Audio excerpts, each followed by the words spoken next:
Hi, my dear viewers. How are you? I'm Sangeeta. I'm a tarot card reader, numerologist and vastu consultant. मैं आ गई हूँ आपके बीच में आपका वीकली टैरो फोरकास्ट लेकर। फ्रेंड्स, शुरू करने से पहले रिक्वेस्ट वही छोटी सी कि अगर मेरा वीडियो आपको अच्छा लगे तो प्लीज़ इसे आप लाइक, सब्सक्राइब एंड शेयर करें। This is my request to you. तो फ्रेंड्स, अब शुरू करते हैं इस वीक का टैरो कार्ड फोरकास्ट। सबसे पहले मेष राशि,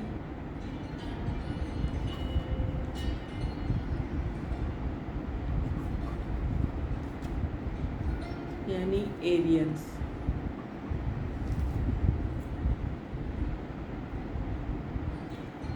मेष राशि का ये वीक बहुत अच्छा जाने वाला है।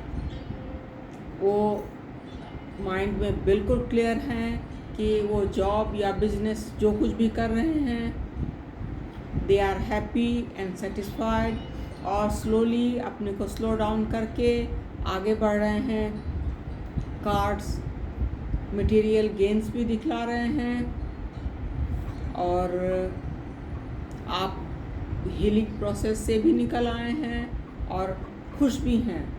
तो फ्रेंड्स, कोई ऐसी प्रॉब्लम आती हुई मुझे दिखाई नहीं दे रही है कि इस वीक में आप परेशान होंगे।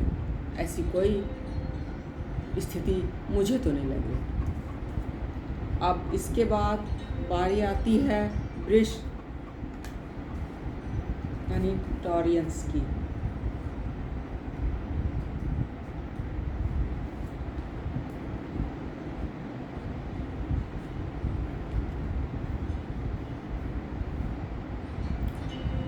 टॉरियंस के बारे में पिछले टैरो रीडिंग में भी, पिछले वीक के बारे में मैंने कहा था कि ये काफ़ी सोच विचार में लगे हुए हैं।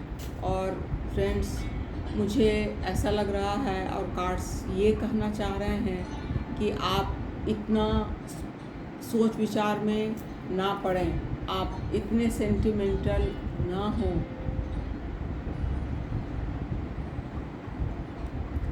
आप अपनी किसी पास्ट को लेकर काफ़ी ज़्यादा सेंटिमेंटल हो रहे हैं, भावुक हो रहे हैं। फ्रेंड्स, पास्ट तो पास्ट है, वो तो गुजर गया, उसके बारे सोचकर क्या फ़ायदा होगा।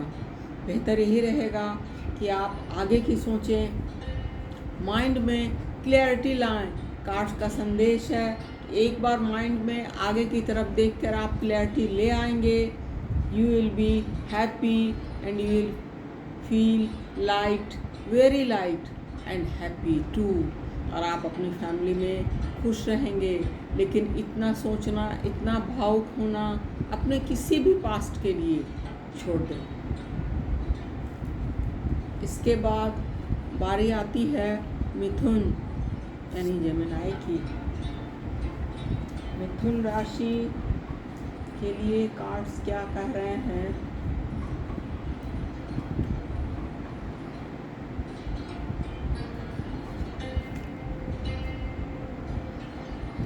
मिथुन राशि अपने किसी प्रोजेक्ट को लेकर आगे बढ़ रहे हैं, जॉब में या बिजनेस में या किसी प्रोजेक्ट को लेकर, लेकिन माइंड में उस बहुत क्लैरिटी नहीं होने से थोड़े परेशान हैं।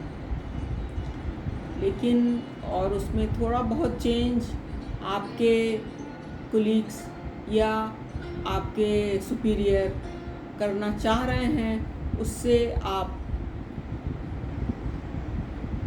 रिसेप्टिविटी के साथ एक्सेप्ट नहीं कर रहे हैं। अगर आप उसको एक्सेप्ट कर लें, this will be good for you.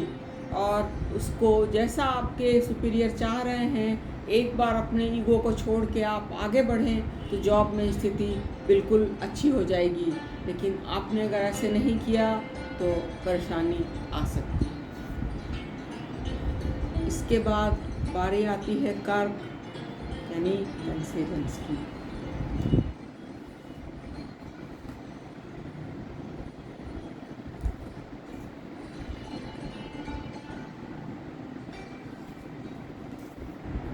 कर्क राशि का वीक बहुत अच्छा है। उन्होंने पिछले वीक में खूब काम किया। माइंड में जो क्लैरिटी इनको नहीं थी वो भी इन्होंने सोच समझ कर क्लियर कर लिया और अब ये स्टेप ले रहे हैं और ये टाइम भी स्टेप लेने का है। आपने भगवान के ऊपर सब कुछ को छोड़ा और भगवान ने आपको क्लैरिटी दी और you are feeling very light and happy. और क्या चाहिए, आप जॉब में, घर में, फैमिली में, फ्रेंड्स के बीच में काफ़ी खुश हैं और ऐसे ही खुश रहें। इसके बाद बारी आती है सिंह यानी लियोज की।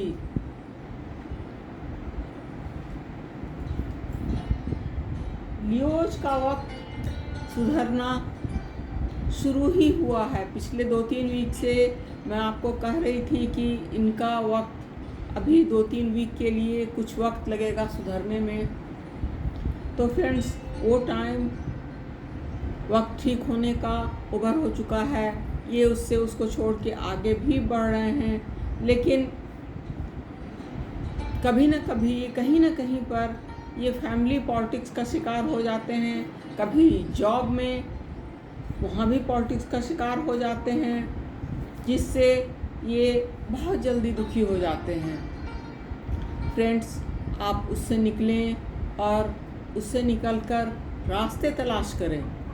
आपको सफलता ज़रूर मिलेगी, क्योंकि आपका टाइम बेहतर होता जा रहा है। वीक दर वीक आप अच्छा महसूस करेंगे कि मेरा वक्त कितना अच्छा हो गया है। अब बारी आती है कन्या यानी वर्गोज की। वर्गोज की ज़िंदगी में कोई नया फ्रेंड या नई फ्रेंड एंटर करने वाली हैं या करने वाले हैं, जो कि आपको बहुत एक्साइटमेंट, बहुत हैप्पीनेस दे रहा है। But friends, this is love at first sight. इसमें आप बहुत ज़्यादा डीपली इन्वॉल्व ना हो। आप पहले ठीक से सोचें समझें और उसके बाद आगे बढ़ें। कहीं ऐसा ना हो कि आप अपनी एक्साइटमेंट में बहुत आगे बढ़ जाएं और कहीं आपको किसी प्रॉब्लम का सामना ना करना पड़ जाए। इसीलिए मेरी सजेशन रहेगी कि थोड़ा सोच समझ कर आगे बढ़ें। इसके बाद बारी आती है तुला यानी लिब्राज की। लिब्राज द बैलेंस पीपल।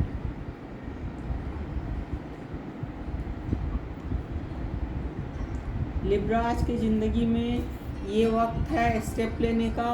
वो स्टेप लेके सोच समझकर आगे बढ़ रहे हैं और जितना इन्होंने सोचा था उससे ज़्यादा सफलता इनको मिल रही है। कुछ प्रोजेक्ट, कोई ख़ास प्रोजेक्ट इन्होंने शुरू किया है जिसमें अभी इनको बहुत सफलता नज़र नहीं आ रही है, लेकिन बिलीव मी, ये उसमें भी सक्सेसफुल होने जा रहे हैं। बहुत अच्छी बात है। इसके बाद बारी आती है वृश्चिक यानी स्कॉर्पियंस की।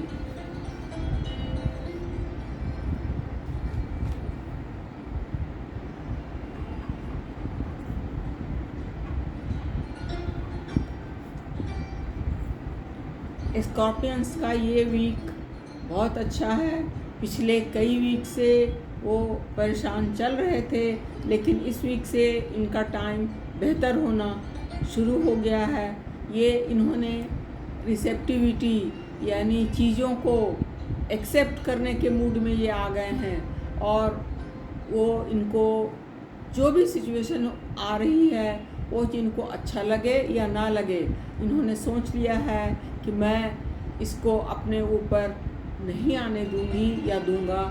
और इसकी रिसेप्टिविटी इन्हें ठीक से है कि वक्त ही हर चीज़ को वक्त के साथ छोड़ना पड़ता है, तभी कोई रिजल्ट अच्छा आता है। या कभी कभी ये सेंटिमेंटल हो रहे हैं, लेकिन लेटिंग गो का प्रिंसिपल इन्होंने अपना लिया है और ये सोच रहे हैं कि अब जो भी स्थिति आती है, I will look into it, let it be.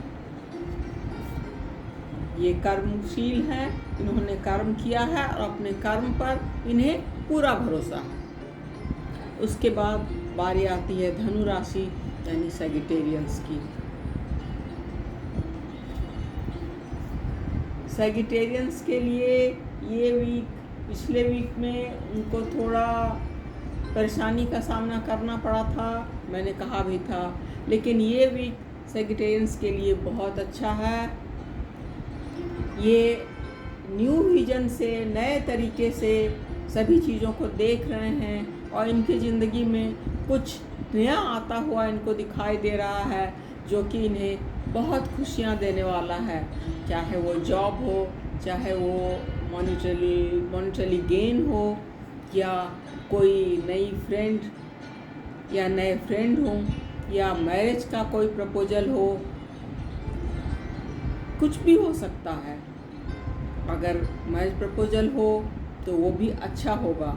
आप नए विजन से चीज़ों को देखेंगे और आगे बढ़ेंगे। इसके बाद बारी आती है मकर यानी कैप्रिकॉनियंस की। कैप्रिकॉनियंस का वीक बहुत अच्छा है। ये किसी न किसी के गाइडेंस में आगे बढ़ रहे हैं और वो गाइडिंग फैक्टर इनकी ज़िंदगी में हमेशा से रहा है और आगे भी रहेगा, और इनको कुछ अपनी ज़िंदगी में नया आता हुआ दिखाई दे रहा है, जिसकी तरफ ये खुश होकर आगे बढ़ रहे हैं। अभी इनकी समझ में बहुत अच्छे से नहीं आ रहा है कोई नई चीज़ क्या है, लेकिन ये बहुत उत्सुक हैं आगे बढ़ने के लिए। काफ़ी बिजी रहेंगे, व्यस्त रहेंगे, फ्रेंड्स के बीच में, रिश्तेदारों के बीच में, या जो लोग इन्हें पसंद हैं उनके बीच में इतने खुश रहेंगे। ऐसा हो सकता है कि इनको थोड़ी सी रेस्ट की ज़रूरत पड़ जाए, क्योंकि ये थक जाएंगे, और अगर थोड़ा रेस्ट कर लेंगे तो नेक्स्ट वीक के लिए बिल्कुल फिट हो जाएंगे। इसके बाद बारी आती है कुंभ यानी एक्वेरियंस की। एक्वेरियंस बहुत सेंटिमेंटल हो रहे हैं, बहुत ज़्यादा भावुक होंगे तो इन्हें स्ट्रेस होगा। तो बेहतर यही रहेगा कि आप इतने भावुक ना हो, चीज़ों को ज़मीनी धरातल के स्तर पर आकर आप देखें, चाहे जॉब में हो, फैमिली में हो, फ्रेंड्स के बीच में हो, जहाँ भी हो। अगर आप भावुकता से काम नहीं लेंगे तो जिसको कहते हैं ना गोइंग विद द फ्लो, उसके साथ आप फ्लो के साथ आगे बढ़ जाएंगे, वीक अच्छा निकल जाएगा। आप भावुक तो थोड़े रहेंगे, लेकिन आपने अगर अपने ऊपर कंट्रोल करना सीख लिया तो ये वीक अच्छा निकल जाएगा। लेकिन अगर आपने ऐसा नहीं किया तो ये भावुकता आपको स्ट्रेस भी दे सकती है। अब मीन राशि की बारी है, मीन यानी पाइसियंस।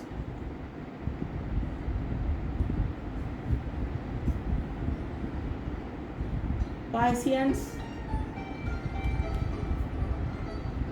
माइंड में